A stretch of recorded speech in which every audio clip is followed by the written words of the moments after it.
अस्सलाम वालेकुम साहब और साहिबात। आज मेरी डायरी में से एक मज़मून जिसका उन्वान है अस्पताल। अस्पताल की जिस कुर्सी पर मैं बैठा हुआ हूँ उसके सामने कंप्यूटर की एक स्क्रीन है और इर्द गिर्द मेरे जैसे तालिब तिब और डॉक्टर मौजूद हैं। नर्सेस के आने जाने का सिलसिला भी एक हद तक कायम है। जो आती हैं बड़े डॉक्टर के कान में कुछ कहती हैं और पर्चा लेके चलती बनती हैं। आज मेरा अस्पताल का ना ही पहला दिन है और ना ही आखिरी। तिब के तालिब की हैसियत से अस्पताल के मुख्तलिफ शोबाजात में मैं पिछले 3 बरस से ज़ायद वक्त से यहाँ आ रहा हूँ। बस फ़र्क इतना है कि अब मैं बाकी जमात के साथ नहीं बल्कि अकेला आया हूँ, क्योंकि अब मैं किताबी तालिब नहीं रहा बल्कि इंटर्नशिप के डॉक्टर के तौर पर यहाँ मौजूद हूँ। 3 साल से ज़ायद के अरसे में मैंने दर्जनों मरीज़ देखे हैं और सैकड़ों अमराज पढ़े हैं। मेरा 3 से ज़ायद अस्पतालों में चक्कर लग चुका है और हर मर्तबा कलेजा मुँह को आ जाता है। किसी भी अस्पताल को देखने के 3 ख़ास नज़रिए हैं। एक मरीज़ का नज़रिया, दूसरा अस्पताल में चक्कर लगाने वाली अवामुन्नास जो मरीज़ के रिश्तेदार या तीमारदार, तीसरा डॉक्टर या शोबा तिब में काम करने वाले उनका नज़रिया। अल्लाह रब्बुल इज़्ज़त की करम नवाजी है कि मैं आज तक बड़े मर्ज़ की वजह से मरीज़ बन के अस्पताल नहीं गया। तीमारदारी और रिश्तेदारी के चक्कर में 2-4 बार आना जाना हुआ है, लेकिन डॉक्टर वाला सफ़ेद कोट पहन के तो लगभग 3 साल से लगातार ही आया हूँ और शायद बाकी की ज़िंदगी भी यूं ही बसर हो।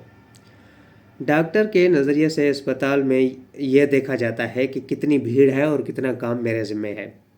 हर कार और हर काम की तरह मेरा भी यहाँ जी चुराता है काम करने से, लेकिन जब जब मैंने अस्पताल के मरीज़ों के कमरों का चक्कर लगाया है दिल भर आता है।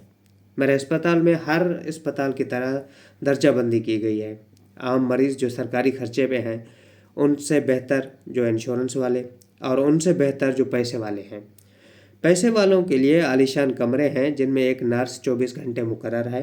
खाना, सामान, सब चीज़ें एक फ़ोन कॉल पे मुयस्सर हैं। रात हो या दिन, ज़्यादा तकलीफ़ की सूरत में बड़े से बड़ा डॉक्टर दस्तयाब है। इनको देख के लगता है कि इंसान हराम या हलाल बेइंतहा पैसा कमाए। फ़िरौन और कारून के ख़जानों से ज़िंदगी की वो आसाइशें मुयस्सर हो जाती हैं जो शायद ख्वाब में सोची जाए। हाँ, बस ज़िंदगी नहीं खरीदी जा सकती। इनके नीचे दर्जे वाले जो मरीज़ हैं उनको इतनी सहूलतें तो मुयस्सर नहीं, लेकिन उनके एक कमरे में 3 से 4 लोग और हमाम, एक कमरे पे एक नर्स और कदरे बेहतर डॉक्टर का रवैया और वक्त मौजूद है। इन लोगों को पैसे की परेशानी नहीं, क्योंकि वो इंश्योरेंस कंपनी वालों ने वादा कर रखा है। इंश्योरेंस कंपनी वाले मरने के वो फ़ायदे बताते हैं कि ज़िंदगी वबाल मालूम होती है। इनसे निचली सतह वाले गरीब आवाम के लिए अल्लाह के नाम के अलावा कुछ नहीं। कॉरिडोर में रंग आलूद कुर्सियाँ, भेड़ों की तरह लगी लंबी कतारें, उनको देखने के लिए बड़े डॉक्टरों को ज़हमत नहीं दी जाती, बल्कि मुझ जैसे तालबों को काफ़ी समझा जाता है। उम्र रसीदा आँखों में पानी लिए मौत और हयात की जंग लड़ने वाले मुल्क के ये बाशिंदे, जिनको शायद शाही कुर्सियों पर बैठने वाले इंसान तक न समझते हों, अपने मैले कुचले कपड़ों में ये गरीबावाद आवाम सुबह सूरज निकलने से पहले यहाँ पहुँच जाती है कि शायद किसी रहमदिल तबीब का हाथ लग जाए। शायद ख़ुद को मसीहा समझने वाले डॉक्टर जो अपने ऑफिस के आलीशान कमरों में विराजमान हैं नज़र करम कर लें। शायद आब हयात रास आ जाए।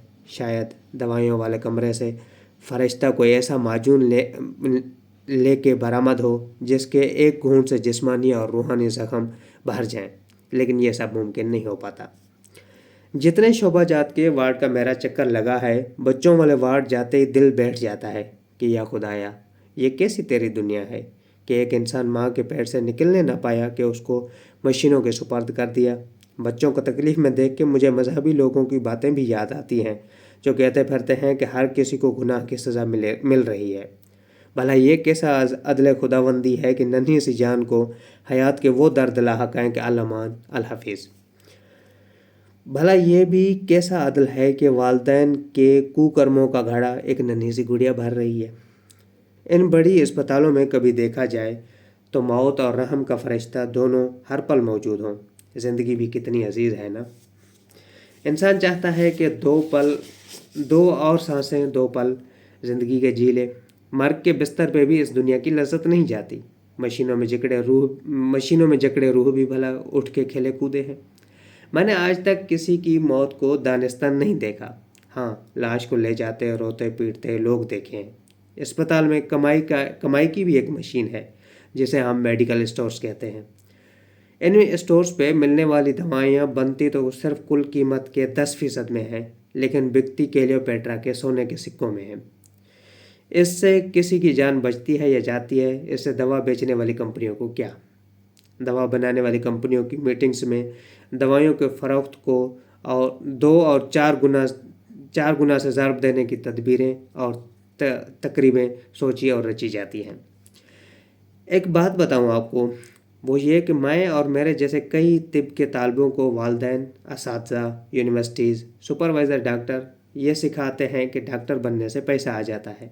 ज़ाहिर सी बात है, जब मेरे वालिदैन ज़मीन बेच के मुझे पढ़ा रहे हैं तो उनको इतना पैसा एक साल में चाहिए जितना उन्होंने मेरी तालीम पे खर्च किया है। मैं मरीज़ को बिला वजह वो टेस्ट लिख के निकालूं जो ज़रूरी ही नहीं, या फिर मरीज़ की खाली खींच लूं, इन सब से मेरे वालिदैन को क्या। एक आदमी ही तो मरेगा, लेकिन इस पैसों से मेरे पास गाड़ी होगी, लोग मुझे डॉक्टर साहब कहेंगे, लोग मेरे लिए उठ खड़े होंगे, अच्छा रिश्ता आएगा और बस। डॉक्टर को मेरा जैसा नाजुक दिल नहीं होना चाहिए। डॉक्टर वो बने जिसे खून से लथपथ आए मरीज़ से पूछना चाहिए कि वो पैसे भर सकता है कि नहीं। डॉक्टर वो बने जिसे इंसानी आज़ाद देख के उनको काटने का दिल करे। डॉक्टर वो बने जिसके मुंह पे 12 बजे होने चाहिए, जो अपनी गाड़ी और ऑफिस की 4 दीवारी के अलावा सारे इंसानों को हकीर और बस खून का लोथड़ा समझे। मैं खुद डॉक्टर बनने वाला हूँ। मुझे तिब से पैसे कमाने या खुद को डॉक्टर होने का दिखावा करने में कोई हर्ज नहीं। बस मैं इतना चाहता हूँ कि दुनिया भर की सरकारें एक ऐसा कानून लाएं जिसमें गरीब और अमीर का इलाज एक तराजू से किया जाए। सरकारें सेहत में काम करने वालों को इतनी तनख्वाहें दें कि उनको अलग अस्पताल की ज़रूरत ही ना पड़े। सेहत इंसान का बुनियादी हक़ है जो बग़ैर किसी तफावत के हर किसी को हासिल होना चाहिए। वसलाम।